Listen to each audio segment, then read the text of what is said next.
Last time I had all this frustration towards Jones and trying to fight him. This feels good. Feels really, really good. You talked about that the emotion made it difficult last time. How did that manifest itself? Was it like in a game plan thing, in a feeling? How did it affect you? Just like I was just actually watching the fight today, and I was watching the first 3 rounds, and it was a pace that was tough. I normally wouldn't push, that crazy. Just wanting to get my hands on him so bad. Just everything. And then I felt like this dump that I can't really explain. I normally can fight long, I can fight hard, but this last time I felt this dump and I couldn't really explain it. Does this still feel different from the fights that came before it, being a title fight, being here, being the headliner? Not really anymore, because I don't think anything could be as big as the last one. And it's like you fall into a comfort zone. I've headlined 5 cards now, being my Strikeforce Championship fight against Barnett, UFC card. I was training to headline the New Orleans card, so it's like now I feel like I headline cards. So it's kind of where I feel like I should be, so it feels good. It feels different, but good. It feels much better than the last one. John for so long, and then that fight was kind of behind you, and now you're filling in for him. Do you still kind of feel that shadow of him hanging over you?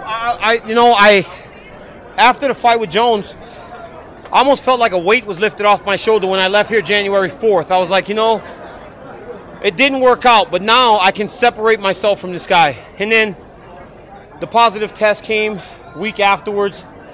So now we're tied together again. And then that goes back, and then this happens. It's like now I'm back tied to him. It's like I cannot separate myself from John Jones. At the end of the day, John will get himself together. And how good would it be for you guys to come back, and then he has to come back and to challenge his role against me? I'll run his ass through the mud. How did this fight pose more of a challenge for Rumble than maybe Jones does because of what you bring? I don't know, man. Anthony says that, but it's all about matchups. So maybe he felt like he matched up better with John. I don't know. I don't know how you could think that whenever he beat me, So, and Jones presents a lot of puzzles for anyone to try and figure out. But again, styles make fights. I believe I have a great style for Anthony Johnson. You had to cut this training camp short just by a couple of weeks. In practical terms, what did that mean for you? What did you have to rush or shortcut? It's a little condensed in terms of weight management is all. I was already training hard, so weight management needs to change a little bit. I had to start to pull it down a little faster. I don't feel any effects from it. I feel great. My weight's been awesome, and I feel ready to go. I guess the biggest difference would have been over the course of these last 3 weeks, I've sparred 40 rounds with Velasquez. And if I had 5 weeks, I wouldn't have done 40 rounds with Velasquez because I would have put it off as much as I could. But knowing that it was such a short period of time, I used them for as much as I could. Do you expect this fight to be stand-up, or do you expect it to be on the ground? I expect it to be everywhere. When I watch Rumble Johnson, he's a bully. He bullies guys, he makes them go backwards, and he traps them. I'm not going to allow that. If he tries to bully me, I'll stand right in front of him, and as he hits me, I'll hit him right back. And then we'll see how the bully handles when nobody's going to run away from him. So, doesn't matter where the fight goes. I hold advantages in a lot of places. Where's the Ryan Bader animosity coming from? There's no Ryan Bader animosity. It's just Bader's talking, which is smart. He should, because he's got to do something to make himself interesting. But Bader needs to sit his ass down and be quiet is what he needs to do. I've got a championship to win over here, and this dude's Twittering me. He's lucky he's not over here right now. I'll kick his ass on Friday before I fight Rumble on Saturday. When do you actually quit checking social media? Do you keep looking up to the fight? Or all the way. Why not? Fuels me. People, the sentiment is that I'm in over my head. And I enjoy seeing that because it motivates me. I don't know where it come from, but let them believe it. It'll feel good on Saturday night whenever I get my hand raised. Do you feel differently about John now? All the things he's going through, maybe some sympathy for him a little bit, like going through a tough time. You know what, man? Do I feel different towards Jones? No, I feel bad for his family and the people around him, but he's making these decisions. I think it's time for people to stop feeling sorry for this guy and make him realize that he has to get things done the right way. By feeling sorry for Jones, it's almost like you enabled a guy to continue to do bad things. I mean, I don't feel sorry for him. I feel sorry for the people closest to him, because these decisions don't affect just John. It affects everybody around him. So no, I don't feel sorry for John. I feel sorry for the lady he hit in the car that has a baby coming. I feel sorry for his parents who have to wake up every morning and see those types of things in the media. I don't feel sorry for him. He did this. Do you think if the NAC had instituted the new drug rules before this accident happened, that it would have kept it from happening? I mean, I don't know, man. You can't tie all these things together. You know, they're all different incidents. You don't know. If there's anything that I take from this is with Jones is he has an issue. He has some demons. And not only because of this incident, because of the past incidents, and even the failed test before him and I fought.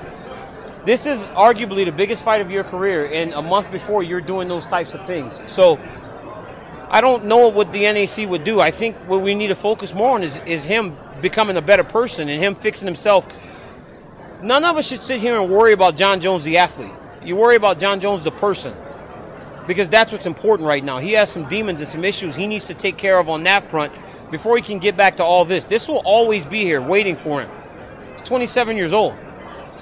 Get himself together and be a better person, and then worry about the athlete. When you talked about being tied to him, and obviously we're not helping create any separation, but have you taken concrete steps to sort of psychologically separate yourself from him? I mean, I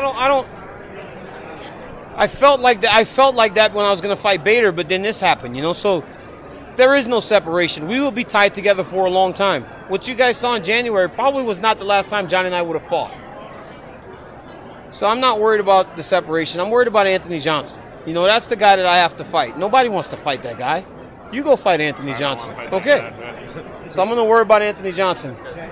Dana said on the radio today that whenever Jones gets all his issues taken care of and he's fit and ready to come back, that he's going to step in and immediately fight for the title. Do you think he deserves that, or do you think he should have to work his way back up? 100% deserves a title shot. If it's not too long. If John's going for a year and a half, is it fair to John to stick him right back into a championship fight with whoever the champion is?